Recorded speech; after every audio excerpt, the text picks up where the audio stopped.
Halo, Assalamualaikum warahmatullahi wabarakatuh. Perkenalkan, nama saya Dina Ariska dari kelas BKI 7D Universitas Islam Negeri Sultan Maulana Hasanuddin Banten. Di sini saya akan sedikit menjelaskan perihal konseling pranikah dengan pendekatan humanistik. Nah, sebelum kita beranjak ke pembahasan tersebut, kita akan membahas perihal pernikahan terlebih dahulu. Pernikahan dalam Islam merupakan fitrah manusia agar seorang muslim dapat memikul amanat tanggung jawabnya yang paling besar dalam dirinya terhadap orang yang paling berhak mendapat pendidikan dan pemeliharaan. Pernikahan memiliki manfaat yang paling besar terhadap kepentingan-kepentingan sosial lainnya. Kepentingan sosial itu adalah memelihara kelangsungan jenis manusia, memelihara keturunan, menjaga keselamatan masyarakat dari segala macam penyakit yang dapat membahayakan kehidupan manusia serta menjaga ketentraman jiwa. Pernikahan memiliki tujuan yang sangat mulia, yaitu membentuk suatu keluarga yang bahagia, kekal abadi, berdasarkan ketuhanan yang Maha Esa. Hal ini sesuai dengan rumusan yang terkandung dalam Undang-Undang Nomor 1 Tahun 1974 Pasal 1 bahwa pernikahan merupakan ikatan lahir dan batin antara seorang wanita dengan seorang pria sebagai suami istri dengan tujuan membentuk keluarga atau rumah tangga yang bahagia dan kekal berdasarkan ketuhanan yang Maha Esa. Menikah sepertinya indah dan penuh bunga-bunga harapan. Mulai hidup berdua dengan seseorang yang akan dicintai untuk selamanya dengan sepenuh hati, serta membingkai ibadah dalam sebuah rumah tangga menuju surga ilahi. Namun dalam realitasnya terkadang pasangan calon pengantin dihantui perasaan khawatir akan kejadian buruk dalam pernikahannya. Namun, dalam realitasnya, ada pasangan calon pengantin yang mengalami sindrom atau kekhawatiran tentang apa yang akan terjadi dalam pernikahannya, sehingga mereka perlu memperoleh bimbingan terhadap hal-hal yang akan terjadi dalam pernikahan, agar kekhawatiran yang terjadi dalam pernikahannya dapat diminimalisir. Dalam hal ini, terdapat juga orang yang merasa bimbang untuk memasuki ke gerbang pernikahan. Pernikahan adalah bentuk kata benda dari kata dasar nikah. Kata itu berasal dari bahasa Arab yaitu nikah, yang berarti perjanjian, perkawinan.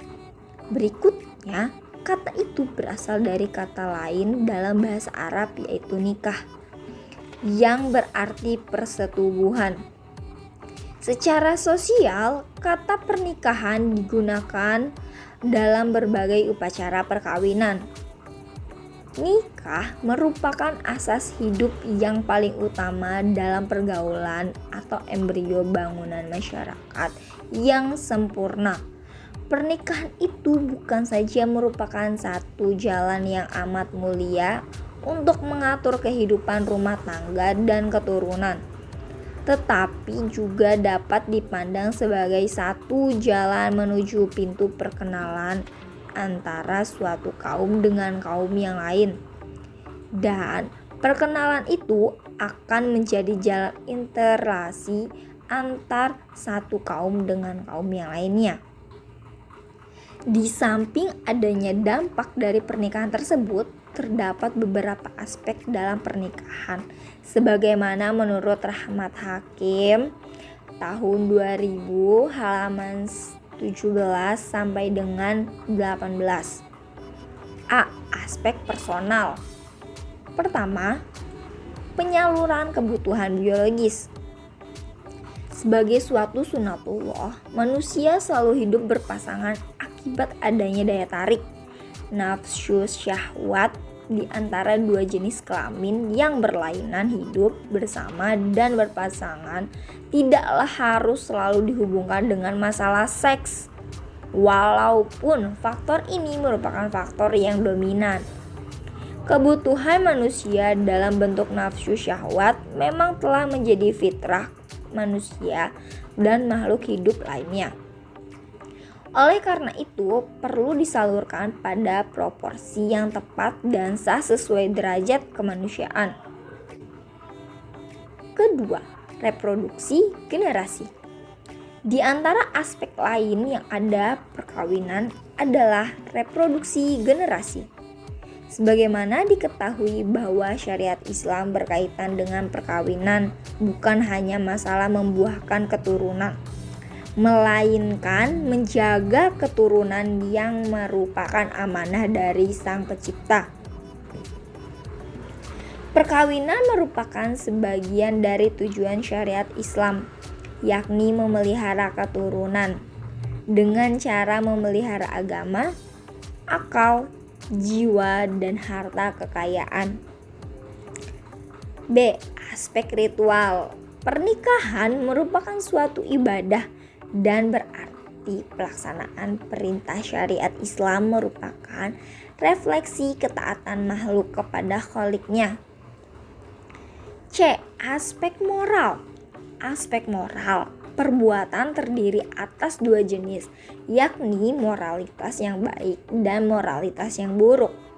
Perkawinan yang dilakukan oleh manusia dengan mengikuti syariat Allah adalah perkawinan yang memberikan indikator penting untuk membedakan manusia dengan binatang.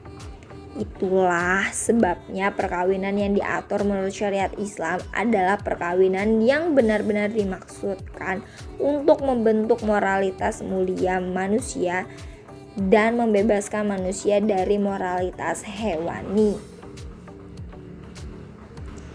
D. Aspek kultural. Dalam perspektif kebudayaan, perkawinan dapat dilihat sebagai bagian dari proses interaksi manusia dalam membentuk masyarakat kecil. Keluarga adalah embrio masyarakat yang nantinya membangun dunia sosial yang lebih besar. Keluarga yang memiliki fondasi kultural yang baik akan membangun dunia kultural sosial yang baik pula. Sehingga ukuran terendah dari kultur masyarakat yang baik adalah keluarga itu sendiri. Di samping itu, dalam praktek keseharian, peristiwa pernikahan sepertinya tidak cukup hanya dengan persyaratan-persyaratan agama semata, namun ditambah dengan kultur-kultur lokal yang syarat dengan timbul. Di samping itu, dalam praktek keseharian, peristiwa pernikahan sepertinya tidak cukup dengan persyaratan-persyaratan agama semata, namun ditambah dengan kultur-kultur lokal yang syarat dengan simbol. Sesuatu yang oleh Islam diperbolehkan selama tidak mengarah pada hal-hal yang terlarang. Selanjutnya, kita masuk ke pembahasan konseling pranikah dengan pendekatan humanistik. Pernikahan merupakan peristiwa penting dalam hidup seseorang dan diharapkan terjadi sekali seumur hidup, sehingga perlu dipersiapkan sebaik dan semata mungkin. Hal ini dapat dilakukan konseling dengan beberapa pendekatan, di antaranya adalah pendekatan humanistik. Salah satu pendekatan dalam konseling yang akan diimplementasikan dalam praktek konseling pranikah yaitu pendekatan humanistik.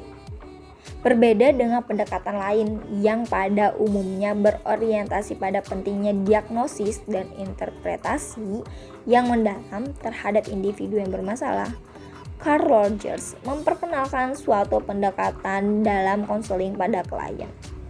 Selama wawancara konseling berlangsung, klien diberi kesempatan dan kebebasan untuk mengekspresikan diri dan emosinya serta dipercayakan untuk memikul sebagian besar tanggung jawab bagi pemecahan masalahnya. Pendekatan ini mulai diperkenalkan pada tahun 1951 oleh Meyer dan Meyer tahun 1975 dalam M.A. Subandi tahun 2003 halaman 39.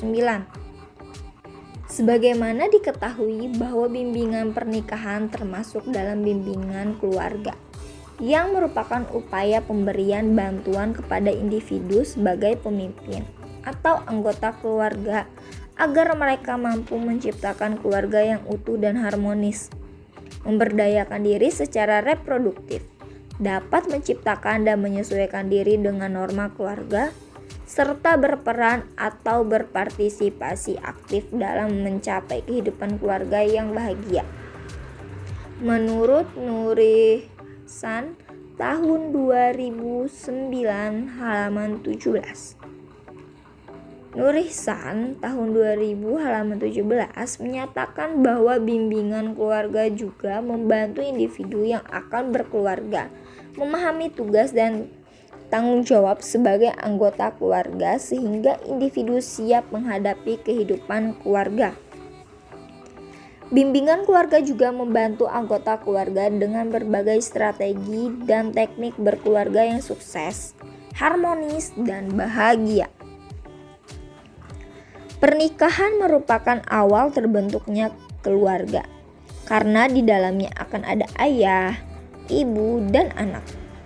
Sehingga proses awal pembentukannya yang berawal dari pasangan suami istri perlu memperoleh konseling agar pernikahan yang akan dilaksanakannya memperoleh kebahagiaan. Pendekatan humanistik ini oleh Carl Rogers disebut sebagai person-centered, berorientasi monistik. Artinya, ia memandang manusia sebagai makhluk yang dilahirkan dengan pembawaan dasar yang baik, memiliki kecenderungan yang bertujuan positif, konstruktif, rasional, sosial, berkeinginan untuk maju, realistik, memiliki kapasitas untuk menilai diri dan mampu membawa dirinya untuk bertingkah laku sehat dan seimbang, cenderung berusaha untuk mengaktualisasikan diri, memperoleh sesuatu, dan mempertahankannya. Sebagian manusia memiliki harga dan martabat dirinya, sehingga dengan didukung oleh pembawaan dasarnya, maka setiap manusia akan siap dan mampu untuk mengatasi masalahnya. Menurut Peterson tahun 1986 halaman 45. Pendekatan humanistik ini berfokus pada kondisi manusia. Pendekatan ini terutama adalah suatu sikap yang menekankan pada pemahaman atas manusia, alih-alih suatu sistem teknik-teknik yang digunakan untuk mempengaruhi klien. Pendekatan ini bukan suatu pendekatan terapi tunggal, melainkan suatu pendekatan yang mencakup terapi-terapi yang berlainan, yang kesemuanya berlandasan konsep-konsep dan asumsi-asumsi tentang manusia. Pada sisi lain, pendekatan humanistik termasuk di dalam adalah konseling keluarga, di mana di dalamnya membahas bagaimana struktur dan komunikasi dalam keluarga akan berlangsung, sehingga sebuah keluarga akan berjalan sebagaimana mestinya dengan menjalankan perannya masing-masing menurut Belkin tahun 1980 halaman 347. Keluarga bahagia merupakan keluarga yang bila dalam keluarga tersebut tidak terjadi kegoncangan-kegoncangan atau pertengkaran-pertengkaran, sehingga keluarga itu berjalan dengan smooth tanpa goncangan-goncangan yang berarti menurut Frame from Quarreling dalam buku Walgito tahun 2010 halaman 14. Semoga apa yang saya paparkan bisa bermanfaat untuk kita semua. Terima kasih sudah mendengarkan. Wassalamualaikum.